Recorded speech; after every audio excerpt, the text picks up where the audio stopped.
بسم اللہ الرحمن الرحیم۔ کروڑوں درود و سلام نبی آخر الزماں حضرت محمد صلی اللہ علیہ وآلہ وسلم کی ذات اقدس پر۔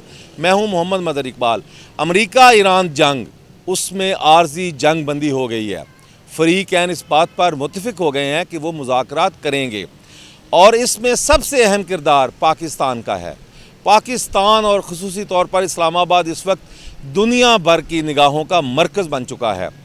ہفتے کے روز سپر پاور امریکہ، ان کا جو سربراہ ہے جے ڈی وینس، ان کے جو نائب صدر ہے، اس کی سربراہی میں 3 رکنی وفد یہاں پر پہنچے گا۔ ایرانی جو ہے وفد، اس کی سربراہی ان کے پارلیمنٹ کے سپیکر کالی باف کریں گے۔ 3 رکنی ایرانی ہوگا، 3 رکنی جو وفد ہے وہ امریکہ کا ہوگا۔ تو یہ مذاکرات پاکستان جو ہے اس اسلام آباد میں ہو رہے ہیں۔ مذاکرات کا نتیجہ کیا نکلے گا یہ تو ہفتے کی شام کو پتہ چلے گا، لیکن اس وقت جو دنیا بھر کی نظریں پاکستان پر لگی ہوئی ہیں، اور پاکستان اس وقت دنیا کی توجہ کا مرکز بن چکا ہے۔ اور جو سب سے اہم بات یہ ہے کہ پاکستان کا ویزا لینے کے لیے دنیا بھر کا میڈیا لائنوں میں لگا ہوا ہے۔ پاکستانی نائب وزیر اعظم اسحاق ڈار نے یہ اعلان کیا ہے کہ آن ارائیول ویزا دیا جائے۔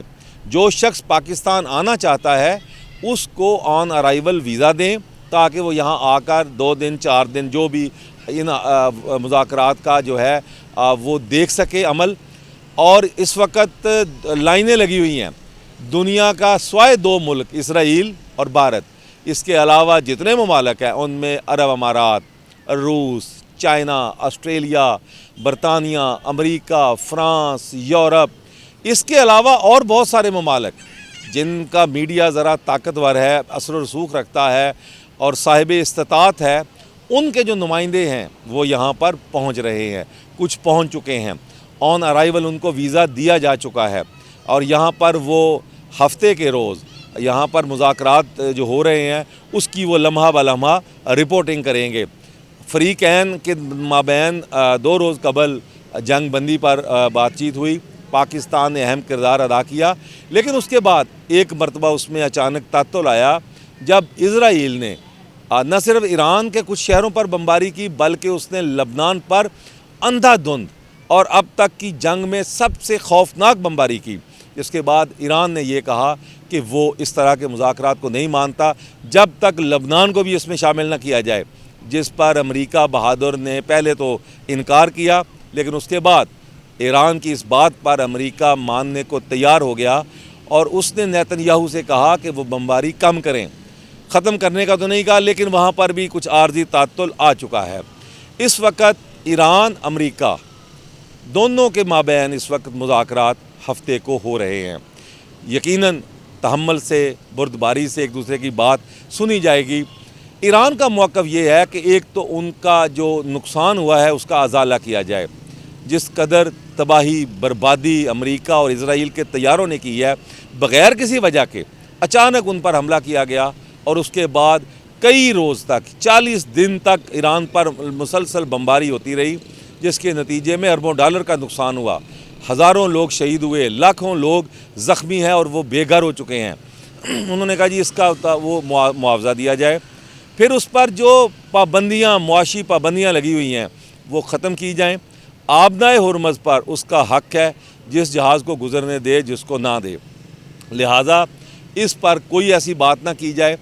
اور اس کے ساتھ ساتھ جو لبنان ہے، ایران ہے، دونوں پر جو آئے روز اسرائیل بمباری کرتا ہے اس کا مکمل خاتمہ کیا جائے، اور یہ فریقین یقین دلائیں کہ آئندہ اس طرح کی بمباری نہیں ہوگی۔ اب دیکھنا یہ ہے کہ کل دوسری جانب امریکہ کا یہ کہنا ہے کہ وہ جوہری ہتھیار ایران نہیں بنائے گا، نہ اس کو کبھی بھی اجازت دیں گے، میزائل ٹیکنالوجی بھی وہ ختم کرے، اور بالکل نارمل زندگی جیسے، اور خصوصی طور پر لبنان میں جو مختلف جنگجو تنظیمیں ہیں ان کی جو وہ سپورٹ کرتا ہے وہ بھی ختم کرے، ان کی جو سرپرستی کرتا ہے وہ بھی ختم کرے، کیونکہ وہ خطے میں امن کے لیے ناقابل برداشت ہیں۔ لہٰذا امریکہ کا ایک یہ مطالبہ ہے جوہری ٹیکنالوجی، پھر اس کے بعد یورینیم افزودہ نہیں کرے گا، اور اس کے تنظیموں کی سرپرستی نہیں ہوگی، پھر اس کے بعد عرب ممالک جو ہے وہاں پر بھی حملے نہیں ہوں گے۔ اب دیکھنا یہ ہے کہ فریقین ایران کتنی بات مانتا ہے، امریکہ ان کی کتنے مطالبات کو تسلیم کرتا ہے۔ تاہم اس وقت پاکستان جو ہے تو دنیا کی توجہ کا مرکز بن چکا ہے، اور یقیناً مذاکرات پاکستان کے لیے بہت اہمیت کے حامل ہیں، کیونکہ گزشتہ روز جب اسرائیل نے لبنان پر مسلسل بمباری جاری رکھی تو ایران نے یہ کہا کہ وہ جس کا جواب دے گا، لیکن پاکستانی وزیر اعظم شہباز شریف کی درخواست پر انہوں نے جوابی حملے نہیں کیے۔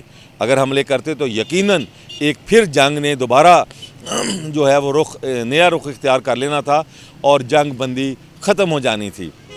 کئی مرتبہ فریقین میں جو ہے وہ لفظی گولہ باری ہوئی۔ کبھی ٹرمپ نے کہہ دیا کہ وہ آبِ ہرمز اگر نہیں کھولے گا تو وہ نہیں مذاکرات کریں گے۔ کبھی ایران نے کہا کہ وہ جو جنگ بندی ہے وہ مکمل نہیں ہوئی، ابھی بھی اسرائیل لبنان پر اور دیگر کئی علاقوں پر حملے کر رہا ہے۔ بہرحال جنگ بندی ہو چکی ہے، عارضی اتفاق ہو چکا ہے، اب تمام دنیا کی نظریں مذاکرات پر ہیں۔ میرا اپنا خیال یہ ہے کہ مذاکرات کامیابی کے 80% چانسز ہیں، کیونکہ اگر پہلے مرحلے میں فریقین راضی نہ ہوئے تو پھر اس کے بعد ایک اگلا مرحلہ بھی ہو سکتا ہے چند دنوں کے بعد، یا پاکستان میں یا کسی اور اسلامی ملک میں، کہ وہاں پر مذاکرات ہوں دونوں ملکوں کے درمیان، اور جو باتیں رہ گئی ہیں تصفیہ امور ان پر بات کی جائے، کیونکہ اس وقت جتنی تباہی و بربادی عرب ممالک میں، ایران میں، اسرائیل میں، لبنان میں، فلسطین میں ہو چکی ہے، اب یہ علاقہ اس طرح کی جنگی بربادی کا متحمل نہیں ہو سکتا۔ اور اول تو کل ہی امید بڑھی ہے کہ فریقین تحمل سے ایک دوسرے کی بات سنیں گے اور قائل کریں گے اپنا موقف دوسرے کو دینے کے لیے۔ ایران جوہری ہتھیار نہیں بنائے گا، اس نے پہلے ہی کہہ دیا ہے، میزائل ٹیکنالوجی سے دستبردار نہیں ہوگا، آبِ ہرمز پر کچھ نہ کچھ کنٹرول ایران اپنا رکھے گا۔ اچھا، دوسرا یہ ہے کہ اب معاشی پابندیاں جو اس پر لگی ہوئی ہیں اس کے خاتمے کا مطالبہ ہوگا، اور یقیناً امریکہ یہ مطالبات مان لے گا۔ دوسرا جو مختلف تنظیموں کی سرپرستی ہے ایران شروع سے کر رہا ہے، وہ کرے گا اور کوئی اور طریقہ ڈھونڈ لے گا، اور لیکن یہ ہے کہ بہرحال فریقین جو ہے تحمل سے یہ مذاکرات کریں گے اور یقیناً فروٹفل ہوں گے، اس کا کوئی نہ کوئی نتیجہ نکلے گا۔ لیکن پاکستان جو ہے وہ دنیا بھر میں اس وقت اہمیت حاصل کر چکا ہے، اور اس کے بعد اب جو پاکستان کے لیے اچھی خبریں ہیں کہ جتنا بھی پیسہ باہر دبئی میں، عرب امارات میں، سعودیہ، دیگر عرب ممالک میں لوگوں کا تھا، وہ اب وہاں سے غیر محفوظ ہونے کے باعث پاکستان لائیں گے اور پاکستان کی لاٹری نکل آئے گی، اور آنے والے دنوں میں ڈالرز جو ہیں وہ پاکستان میں آئیں گے بڑے پیمانے پر، جس سے یقیناً ایک معاشی خوشحالی کی جانب پاکستان جو ہے وہ جائے گا۔ اللہ کرے ایسا ہو جائے، ڈالر آ جائے، جنگ بند ہو جائے، تاکہ پاکستانی قوم جو اس وقت مصیبت میں ہے، 520 روپے کا ڈیزل، 380 روپے کا پیٹرول یہاں نہیں افورڈ ہو سکتا۔ اللہ کرے یہ صورتحال ٹھیک ہو، مذاکرات کامیاب ہوں، پاکستان میں آنے والے دنوں میں ڈالرز آئیں اور پاکستان ایک معاشی طور پر مضبوط ہو سکے۔ یہ روز ہم جو بھیک مانگتے ہیں، کبھی UAE نے پیسے مانگ لیے، سعودیہ سے مانگ کے دے دیے، کبھی چائنا سے مانگ کے کسی دوسرے ملک کو جو زر مبادلہ کے ذخائر ہم نے عارضی طور پر اس میں اضافہ کیا ہوا ہے، وہ اس سے ہماری جو ہے نجات مل سکے۔